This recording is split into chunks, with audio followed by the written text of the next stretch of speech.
Hello বন্ধুরা, তোমরা সবাই কেমন আছো? আশা করি সবাই ভালো আছো, সুস্থ আছো। আমিও ভালো আছি। দেখো, আজকে তাড়াতাড়ি করে সকাল সকাল উঠে চান টান করে বেরিয়ে পড়েছি। আজকে যাচ্ছি পুজো দিতে। তো আমাদের গ্রামেরই মন্দির আছে, জলেশ্বর মন্দির। ওখানে শিব ঠাকুর থাকে। তো এখানে যাবো পুজো দিতে। কারণ অপারেশনের পর থেকে 2 মাস হয়ে গেল পূজা টুজা দেওয়া হয়নি। তো মনটা ভালো লাগছিল না। আমি তাহলে এখন যখন একটু ঠিক হয়েছি তাহলে দিয়ে আসি পুজোটা। আর ওই দেখো, যেতে যেতে দেখছি একটা অনেক কাছে একটা এরোপ্লেন যাচ্ছে। যে মাকে বললাম যে ভিডিওটা একটু দেখাও ওদিকে। অনেক কাছে, পুরোটা দেখানো হয়নি ভালো করে। আর এখান থেকে কলটা ফাঁকা ছিল, তো জল নিলাম। কারণ ওইখানে বাবার মন্দিরের কাছে কল আছে, কিন্তু মা বলছিল যে অনেক সময় কলটা খারাপ হয়ে যায়, তাহলে অত চাপ নিয়ে লাভ নাই। জলটা নিয়ে নিলাম, কারণ কলটা যেহেতু ফাঁকাই ছিল। আর এদিকে দেখো, আমি দোকানে এলাম, কারণ ওই লাড্ডু কিনলাম প্রসাদ দেওয়ার জন্যে। লাড্ডু কিনলাম, ঘি মধু কিনলাম, আর ধূপ আমি নিয়ে গেছিলাম। দোকানে একটু ভিড় ছিল, দিয়ে আমি দাঁড়িয়েছিলাম। দুজন ছিল।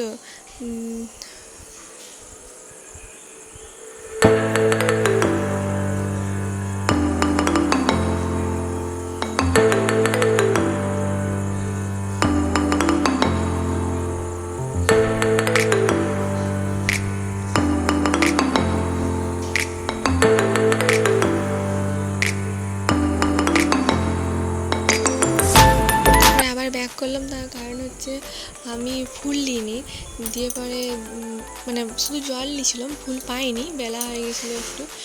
দিয়ে মা বললো, এদের ঘরে ফুল আছে। দিয়ে ঘরে ঢুকে দেখলাম যে সেরকম কেউ নাইনি, আবার ফুলগুলো আছে অনেক উপরে উপরে।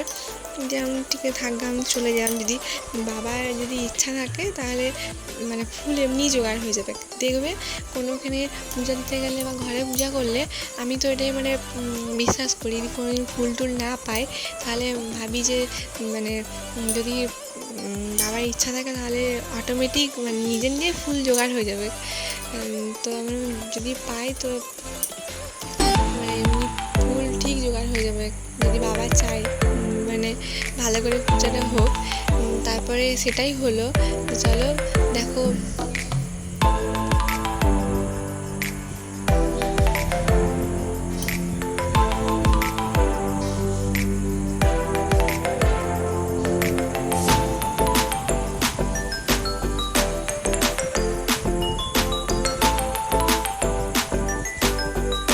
এই দেখো এখান থেকে এই ফুলগুলো নিলাম।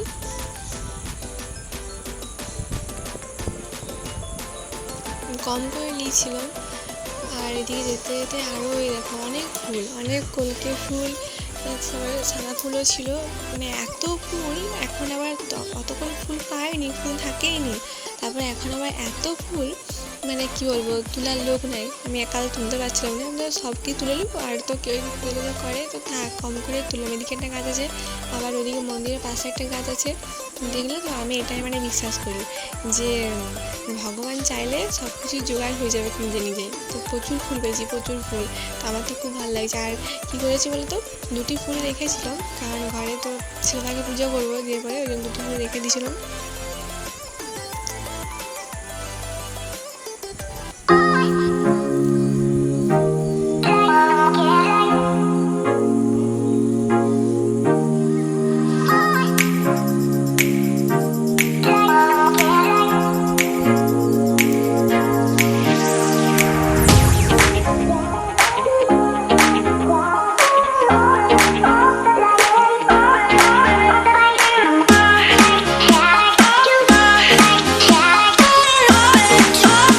ফুলগুলোকে ভালো করে একটু জল দিয়ে ধুয়ে নিলাম। আর দেখছি কলটা বেশ ভালোই আছে, জল পড়ছে।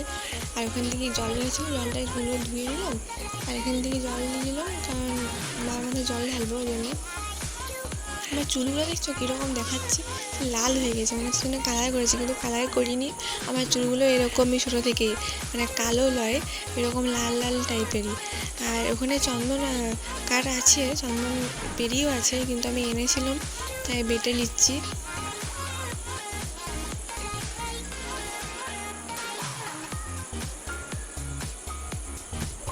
আর একটা কথা কি, যে কপারটা খুলে বাবাকে দেখলাম, সেই পুরো গায়ে কাঁটা দিয়ে দিল। মানে এত ভালো লাগছিলো দেখে, পরে মনটা মানে পুরো মানে মানে কী বলবো, যতই কষ্ট হোক যাই হোক শিব ঠাকুরের কাছে এসে পুজো দিলে আমার মনটা সত্যি খুব ভালো হয়ে যায়। সেটা সবাইকারই, ঠাকুরের কাছে এসে পূজা দিলে সত্যিই মনটা খুব ভালো হয়ে যায়। তারপরে কতদিন পর আবার পূজা দিলাম। অপারেশন করার পর তো ভাবছিলাম যে আবার কবে সেই আগের মতো আমি নিজে নিজে সব কাজ করতে পারবো, হাঁটাচলা করতে পারবো ভালো করে। খুব টেনশনে ছিলাম যে কবে আবার আগের মতো সব ঠিক হয়ে যাবে। তাহলে আমার না চুপচাপ থাকতে করতে ভালো লাগে না, একটু বেশ মজা করতে হয়ে হলেও করতে ভালো লাগে।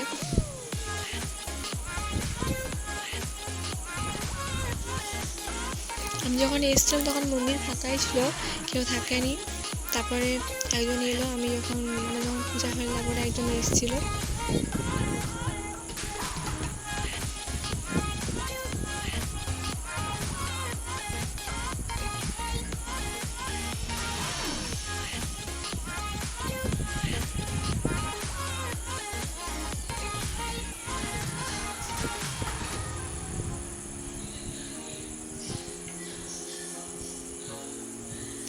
পূজা কমপ্লিট, এবারে চলে যাচ্ছি ঘরে এসে পরে এবারে শিব ঠাকুরটাকে পুজো করবো। ঘরের শিব ঠাকুরকে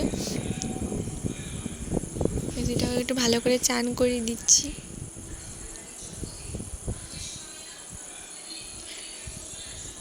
আমি আমার মতো করে পূজা করি।